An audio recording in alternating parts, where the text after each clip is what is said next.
what's up? It's Paul from Guitar World, and I am here with my editor-in-chief, Damian Fanelli from Guitar World, but really the star of the show is Joe Bonamassa here. How you guys doing? Here we are. We're taking a first look at his brand new 51 Nocaster, the Bludgeon guitar, which you are selling now on your online store, the Joe Bonamassa, JV Online. Yeah, jbonamassa.com, and we're only doing 100 of these. Greg Fessler is building them, and it's a loving recreation of my now infamous Nocaster with the PAF in the front.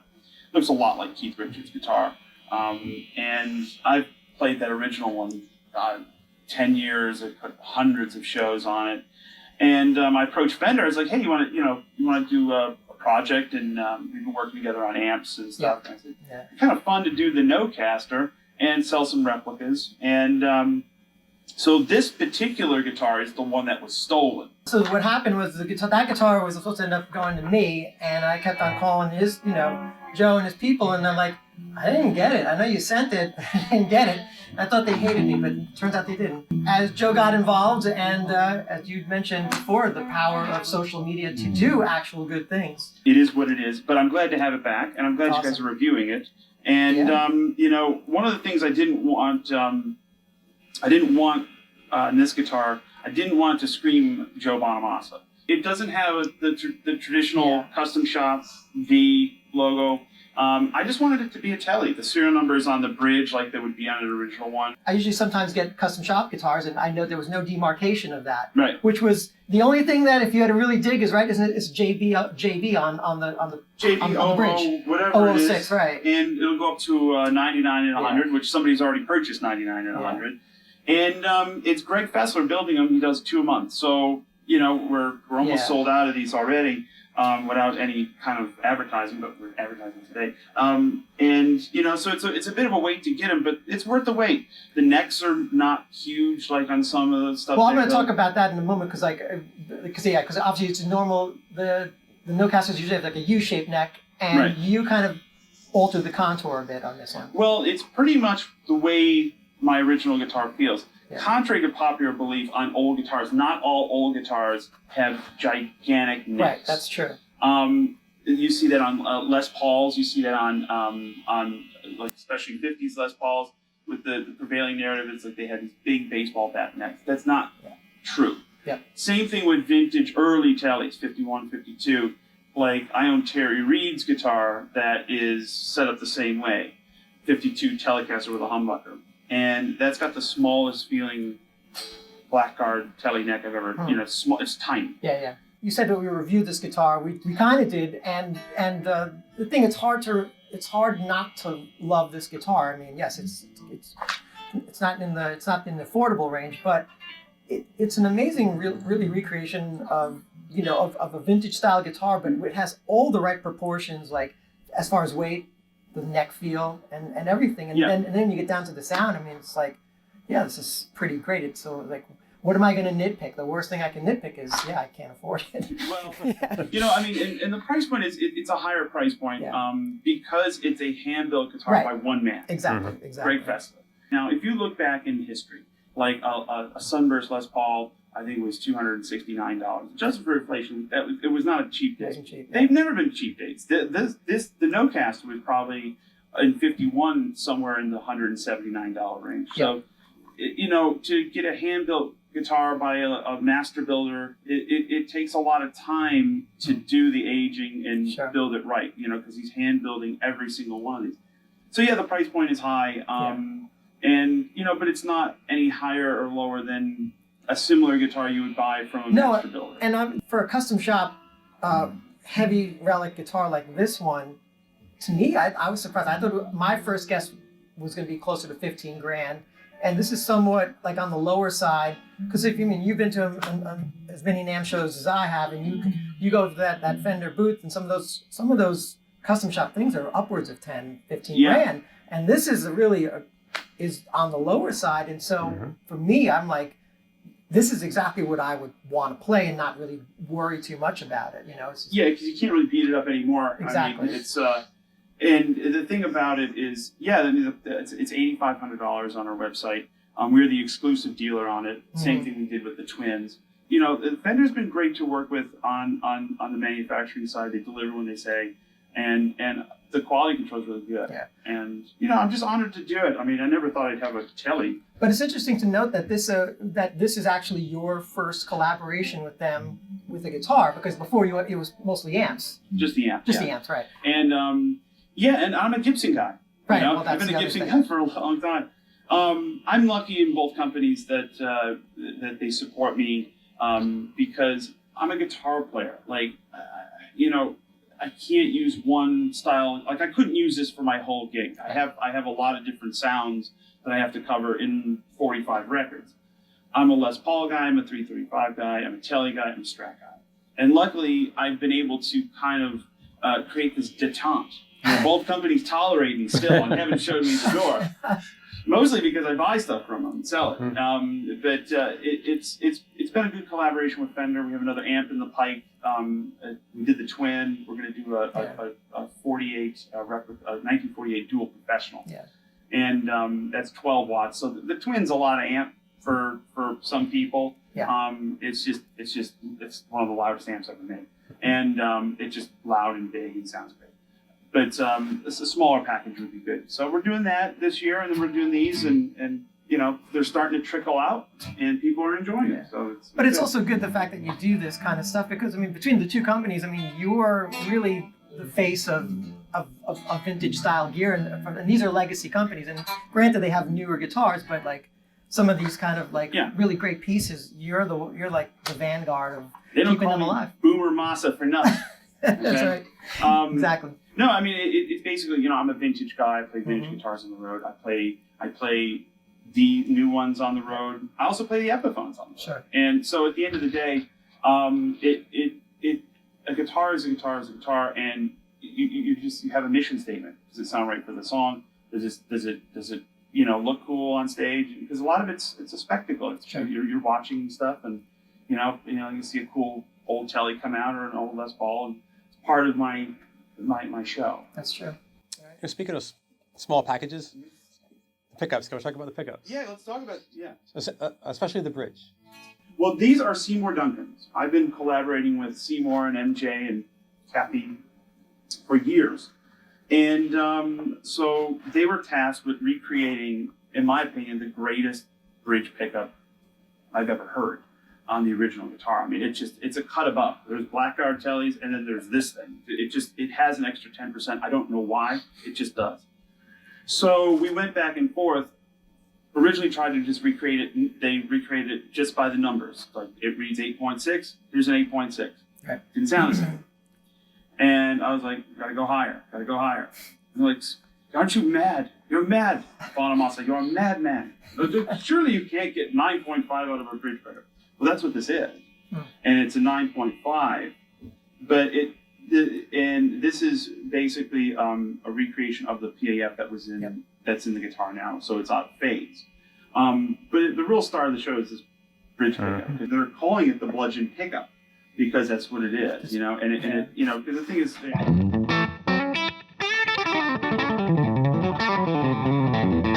So it does the telling thing.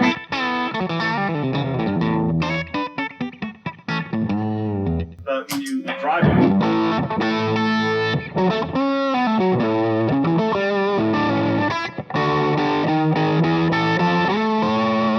So it does both, you know, and it's quacky in the middle.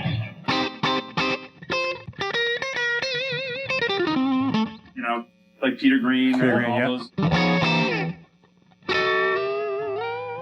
And it's fun for rhythm.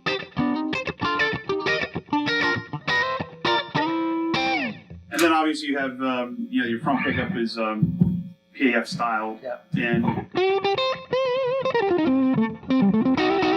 it's good with the overdrive here.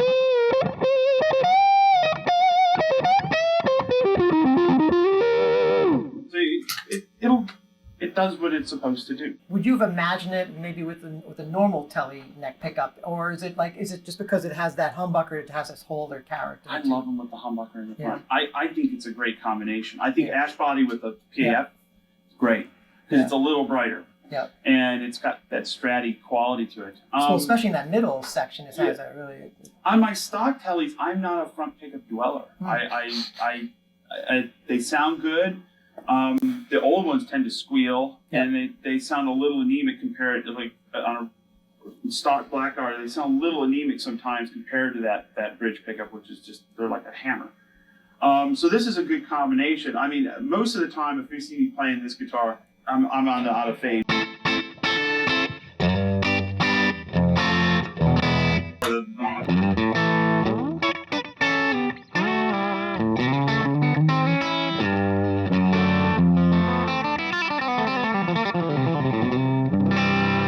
So and you know you can use this too. This actually does something. Yeah, I was doing that before. That whole what a novel concept. This one knob does all that. That roll off is we throw really that in for free, ladies and gentlemen. So the pickups be sold separately? The pickups will be sold separately. Okay. On Bonamassa. Huh? But no, they will be sold separately, and so you know, and like I said, I don't really have anything to do with the design of any of this stuff. I just kind of point and call people and be like, hey, you know. But MJ did a great job. I mean, you stick that bludgeon pickup into any stock telly.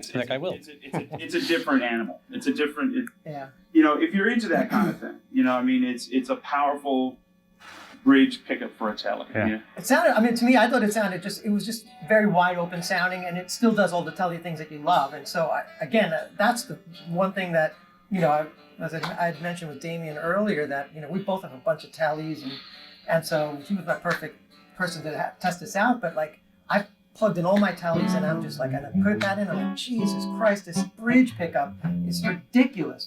It is, and it sounds great plugged into a crank Fender amp. I mean, we're using pedals today, and a compressor. I was a little bit leery of going too far on the output because then they get very one-dimensional. Right. So they threaded the needle a little bit, and they've done a good job. How long did it take before you removed the Floyd and the kill switch from when you decided to put this together? Oh, this one, I don't want to tell you what I had plans for this guy. This one is not being sold. I'm keeping it because of its crazy adventures in the courier business. This guitar, the next time you see it, will be on stage and it'll have a B bender. Cool. Because I have a couple of songs in need of a B bender. And nice. 006 is now going to be that guitar. So that's pretty great. But the cool thing about it is it feels broken in already. And I know people have their issues with aging. I have my issues with some of the aging. It's a bit extreme and things, but Greg was able to do a really good job of making it feel authentic, and that's pretty much why you selected him, because he's really one of those guys that just nails that. Consistently been one of my favorite builders over there. I mean, they have a wealth of talent. They have a good deck over there. Yep. And it's a real honor to work with a guy like Greg, and he told me that the biggest challenge for him is the neck, because it's so specific. Yep. It's not just like a typical cowboy chord or whatever. Yep. The neck wear on that original note is odd, and in the 16th fret it's been spared. Like on the original guitar, there's no wear on the 16th fret. Wow. But yet everywhere else, it's very specific. So he has to use a template and get it right, and it's the other I wouldn't thing, want to build this. Yeah, I just can't imagine the amount of work and man hours having to put that together. It's something. But the other thing I'm struck with is the fact that you kept, obviously like the original, but it's a 7 1/4 radius, and then you put more of that, then you put the heavier fret wire, more like, closer to a jumbo on it, and that kind of, in a really magical way, kind of flattens everything out. It does. These frets are the closest that Fender has in their inventory to what is on there. When I got the guitar, it was refretted. And I've had to refret half the neck on the original guitar. So Joe Glazer's shop, Nick at Joe Glazer's shop in Nashville refretted half the guitar at one point, and then plecked it so it all evens out. And so these are pretty much what's on the original guitar to, I would say, 85%. You don't really feel the difference, but it doesn't feel like, the original Fender frets are a little bit, for me, hard to get under. Yep. And so. Well, I was saying that Might as well just- they don't like you don't really fret out on this guitar. No, yeah. And that's really great about it. But it feels old, Yeah. it doesn't feel like it's too flat like that, Yep. like an '80s Super Strat. Right. Exactly. So it's a fine line with Fenders because you never know if you go too flat, too curved. You start getting to Charvel and Jackson territory. And those kind of shut me down. I can't really play those kind of. It's just Too flat. too radius. flat. Yeah. And that's just a personal preference. Yeah. But this I find like with your style of playing, it's like a really perfect balance. It's just flat enough where you can do all that technical stuff, and then has a little bit of that give of that radius where you can do sort of that Hendrixy. Yeah, the bend the and all bends that. and all that stuff. Yeah. Yeah, Which and I dug. it's one of the things about like all of that. It's just what you grow up getting used to. Yep. Like if I played a Super Strat when I was a kid, that's what I got used to. Yeah. You always have to pretend if like this is your only guitar, can you do it? Yeah. Okay, yeah, I'll get around it. Yeah. You see those guys in like India and they made their own guitar and they're ripping. And you're like, okay, you got used to that guitar. Yeah. Like, they got used to that guitar. It's whatever you're used to. We're spoiled for choice. I'm spoiled for choice. I know this. I mean, I'm at least self-aware enough to know that. But if this was your only act, you could do it. So. That's pretty great. Are there plans to do with Fender maybe a version of this as an artist signature that's not necessarily a Jeff Bezos version of Right. more of something that I can get at. Right. I don't really have any plans for that. Because at the end of the day, what makes this guitar special is it's a recreation of a specific guitar. Fender makes tellies like this with humbuckers and flat poles, and if we did a non-aged, it'd be kind of a non-event in the sense that like what makes it so special from these other ones, it doesn't. Right. What makes this special is the fact that it's a specific guitar being recreated by a specific person. The next project we have, possibly, but this is again in 3 or 4 years when these are all completely built, would probably be the Bonnie Strat, which is my famed hardtail 55 that Bonnie Bramlett took a Dremel in 2018, carved her name in the back at my request. And I got so much crap online. How could you do that to an old guitar? I'm like, it's my guitar, A, and it's Bonnie freaking Bramlett, okay? Because she asked me to sign her guitar with a knife that she had all of her friends sign. And I was just so honored that she wanted me to do that. Yeah. She sang with us in St. Louis, and I said, bring your Dremel. She's like, oh, I'm excited. And then she sat there and carved her name. So I call it the Bonnie Strat. So that'll probably be next, but that's years from now. So I'll be a different man. Maybe I'll be retired. I don't know. Who knows? Oh man, that's great. So there it is. There's the Bludgeon. Do you know why I call it the Bludgeon? That's one of my questions, but we were off and running, so I didn't want to get in your way. So This is a weapon. This guitar, the original Nocaster, it's a weapon. It's not a subtle event. It's just a bludgeon of sound. I mean, it's the best sounding guitar of the night always. When you brought that telly out, it's like, okay, I get it. And there was an incident one time where a bouncer was harassing one of the fans. That they stand up at the end and we get them up and it's fine. It's a free for all. At the end of the night, ladies and gentlemen. End of the night. And I was trying to get the guy's attention to say just chill out on the on the bullying. And I was like, and he was kind of like giving like wouldn't even he knew I was there. So I just went.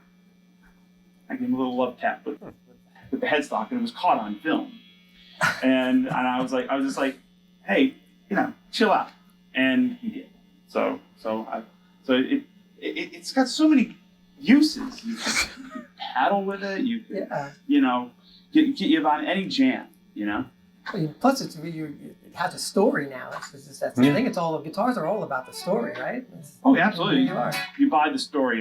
That's why I say I collect stories, not guitars. That's very true. That's why I don't do eBay. That's why I never buy anything on eBay or any of the other kind of sites. Because it's like it's just a. Which actually leads me to saying, how did you find this guitar? Oh, this is a good story. Oh yeah, never discount a drunken evening at El Compadre in Los Angeles for I was there with a bunch of my friends. I think Kirk Fletcher was there that day.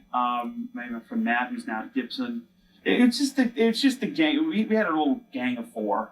Josh Smith was usually involved in these capers, and we would go to El Compadre, which is a famous Mexican restaurant on Flaming Sunset. margaritas. The Flaming Margaritas. And I think we were having an early dinner or a late lunch, and I think I had 2 margaritas, which is my limit. And I wasn't driving, so that's why I had the second one. So our migration patterns were we go to El Compadre, have Mexican food, we talk about guitars, like obviously we're all guitar geeks, and then we go across the street and see what was that Guitar Center. And in this particular Friday afternoon, I walked into Guitar Center, and it was on the wall, flat. It was hanging like this, so it was like on the wall. And I walked right up to it. I pulled it off the wall. I looked at it. I saw it was original finish, the humbucking pickup in it, the Nocaster, and I go, this deal is done. I'm taking it. I don't care what I have to give up for it. So I traded Nick Conti and Jack, I think a Strat and some money for it. And I got it home. I go, this is the coolest thing ever. And I messed around with the front pickup. I soldered it, and then immediately when I put the PAF in it, it went quack. And I was like, now we're in business. And I did the first show with it, and we used to. The first show was we used to do how many more times, you know.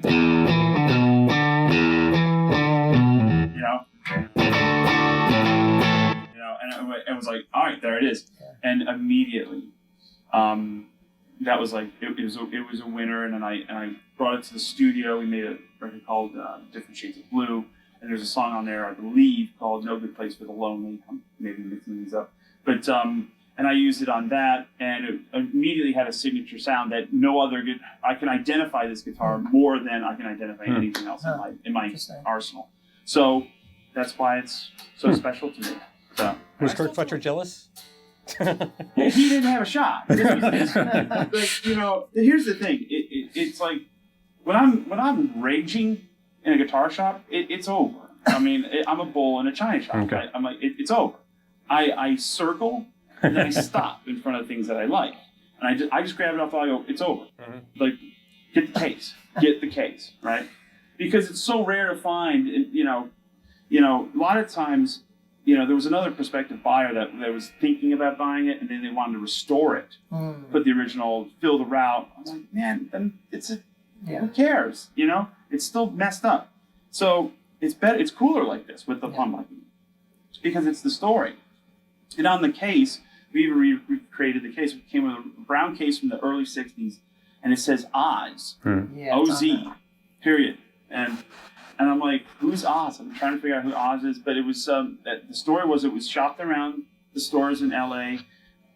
Actually went to Norm's at one point, and there was no takers. Guitar Center took it, and that was the story with Oz. And sometimes these things are hiding in plain sight. You don't realize how rare and special they are until you actually go, okay, well, let me find another Nocaster that's been routed from. I've never seen another. And it's a legit Nocaster. It's a 51, August of 51. So amazing. That's really... Yeah, and the thing is, the original Nocasters have a blend. This is a tone pot. The blend, more usable, Up until about May of 52, they used the blend circuit, like broadcasters and stuff like that. This is the kind of stuff you never discuss on a first date, ladies and gentlemen. So we've taken some liberties with the vintage correctness of what a Nocaster would be, but it's a recreation of what the configuration of my guitar is. Yeah. And there it is. That's pretty great. I mean, to me, it's remarkable that you're able to kind of zero in and just say, like, well, I'm going to take this out and it's going to go on tour with me, and that's going to be the guitar. Yeah. I mean, how do you really, I was like, is it certain ones speak to you, or just, or is it? I serve 2 masters, and I know the people online will argue about this. I'm a guitar collector in a different life. I'm a guitar collector. I'm a custodian. I'm an enthusiast. I'm just like any other guitar geek, guitar collector that you would do a profile on. Joe Bonamassa, guitar collector, and which we've done actually. Yeah, exactly. His cactus business flourished, and then all of a sudden he was able to buy some guitars. Okay, that's one side of me. So that's the mint stuff that I own. That's the super preserved, all original things Smithsonian stuff. Smithsonian stuff. And most of my collection fits that bill. But I'm also a guitar player, arguably, online, and I have a career, arguably. So I need stuff to play. So the stuff I play is refretted. The stuff I play has, is not mint. And, so when you see a guitar, you go, this is one you want to keep the same condition, because it's been in the same condition for 70 years. And then this is one you can do whatever and just go have fun with it, and don't worry about the whole, is it, well, are you going to put a scratch on it?